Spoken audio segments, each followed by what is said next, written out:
నేడు 2.5 దశాబ్దాల క్రితం జన హృదయ నేత దివంగత నేత శ్రీ వైఎస్ రాజశేఖర రెడ్డి గారి చేతుల మీదుగా వేసుకున్న ఈ కండువ మధ్యలో ఒక 5 సంవత్సరాల కాలం అత్తవారింటికెళ్లి అవమానాలు భరించలేక మరలా వారి గారాల పట్టి ఆంధ్రప్రదేశ్ కాంగ్రెస్ కమిటీ చీఫ్ షర్మిలమ్మ చేతుల మీదుగా మరలా ఈ కండువా వేసుకుంటే తల్లి ఒడిలో నిద్రపోయినంత హాయిగా ఉంది. ఒక్కసారి ఆలోచించండి. వేరే విషయాలకు నేను పోదలుచుకోలేదు. ఈ రోజు ఆంధ్రప్రదేశ్ రాష్ట్రంలో వైఎస్ఆర్ కాంగ్రెస్ పార్టీ జెండా ఎగురవేసి షర్మిలమ్మ అన్న జగన్మోహన్ రెడ్డి గారు ముఖ్యమంత్రి అయ్యారు అంటే దానికి ప్రధాన కారణం నేటి ఆంధ్రప్రదేశ్ కాంగ్రెస్ కమిటీ చీఫ్ షర్మిలమ్మ అని నేను అంటాను. ఎందుకని పార్టీ అష్ట కష్టాల్లో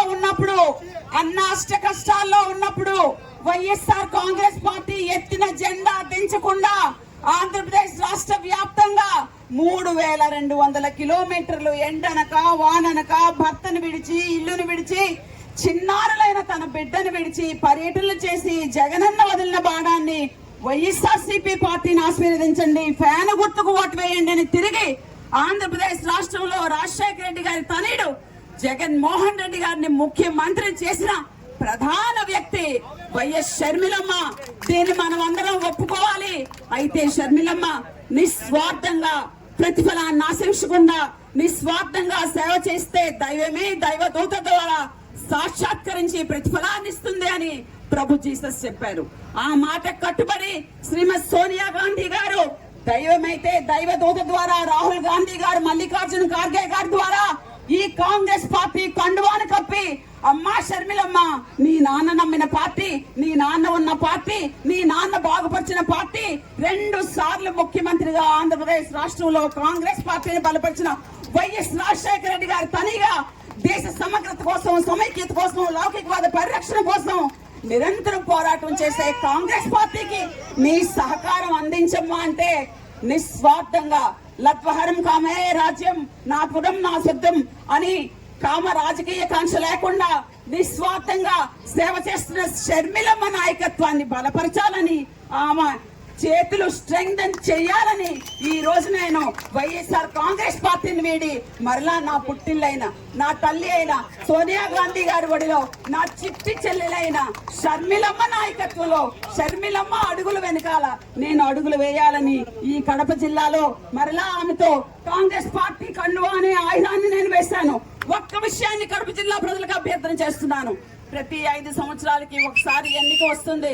భారత రాజ్యాంగం బాబాసాహెబ్ అంబేద్కర్ గారు ఓటు అనే ఆయుధాన్ని మన చేతిలో పెట్టారు. గొడ్డలి పోటును పక్కన పెట్టి ఓటు అనే ఆయుధంతో కడప పార్లమెంటరీ స్థానానికి పోటీ చేస్తున్న మన రాజశేఖర రెడ్డి తనయ రాజశేఖర రెడ్డి గారాలు పట్టి రాజశేఖర రెడ్డి గారి రామరాజ్యాన్ని, సంక్షేమ రాజ్యాన్ని అమలు చేయాలని ఆంధ్రప్రదేశ్ రాష్ట్ర ప్రయోజనాలను ఆశించి, బహుముఖ ప్రయోజనాలను ఆశించి ఆంధ్రప్రదేశ్ రాష్ట్ర విభజన చట్టంలో ఉన్న హామీలు ఏవైతే ఉన్నాయో ఆ హామీలు నెరవేర్చేదాకా ఈ పుట్టిళ్లు వదలని, ఆంధ్రప్రదేశ్ రాష్ట్రాన్ని విడిచిపెట్టనని ప్రమాణం చేసి మన ముందు ఎండనక వాననక తిరుగుతున్న ఈ బిడ్డను కడప పార్లమెంటరీ స్థానం నుంచి గెలిపించి ప్రజాస్వామ్యం ఇది అని కడప పార్లమెంటరీ నియోజకవర్గ సోదరులు రుజువు చేయాలని అదేవిధంగా ఈ నియోజకవర్గం నుంచి పోటీ చేస్తున్న విద్యావంతురాలు జ్యోతమ్మను ఎమ్మెల్యే అభ్యర్థిగా మీరు అందరూ గెలిపించి ప్రజాస్వామ్యాన్ని పరిరక్షించండి, నియంత్రణను దించండి అని శిరస్సు వంచి నేను మీ అందరకు పాదాభివందనాలు తెలియజేసుకుంటూ మరలా నా పుట్టింటికి వచ్చిన నాకు మీరందరూ మనస్ఫూర్తిగా ఆదరించాలని షర్మిలమ్మ అడుగులు వెనకాల అడుగులు వేసి ఆమె ఆంధ్రప్రదేశ్ రాష్ట్ర రాజకీయాలు వీడనంత వరకు నేను కూడా ఆమెతోనే కలిసి ప్రయాణం చేస్తానని మీ అందరికీ తెలియజేసుకుంటూ ఈ చక్కనైన అవకాశం కల్పించిన షర్మిలమ్మకు, ప్రదేశ్ కాంగ్రెస్ కమిటీ అధ్యక్ష షర్మిలమ్మకు, అదేవిధంగా మాజీ రాజ్యసభ సభ్యులు తులసిరెడ్డి గారికి హృదయపూర్వక ధన్యవాదాలు తెలియజేసుకుంటూ ఒక్కసారి శ్రీమతి సోనియా గాంధీ గారి నాయకత్వం, శ్రీమతి సోనియా గాంధీ గారి నాయకత్వం, రాహుల్ గాంధీ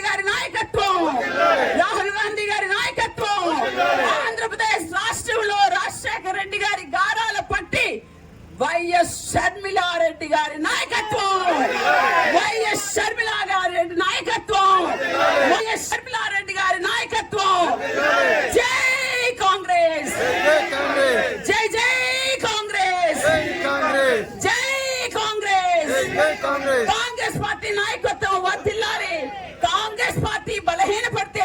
పరిస్థితుల్లో దేశం బలహీనపడుతుందని సత్యాన్ని గ్రహించి మనమందరం బాధ్యత గల పౌరులుగా హస్తం గుర్తుకు ఓటు వేయాలి.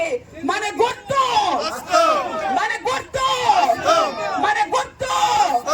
దొంగలు వస్తున్నారు, జాగ్రత్త, అప్రమత్తంగా ఉండి. సెలవు తీసుకుంటున్నాను.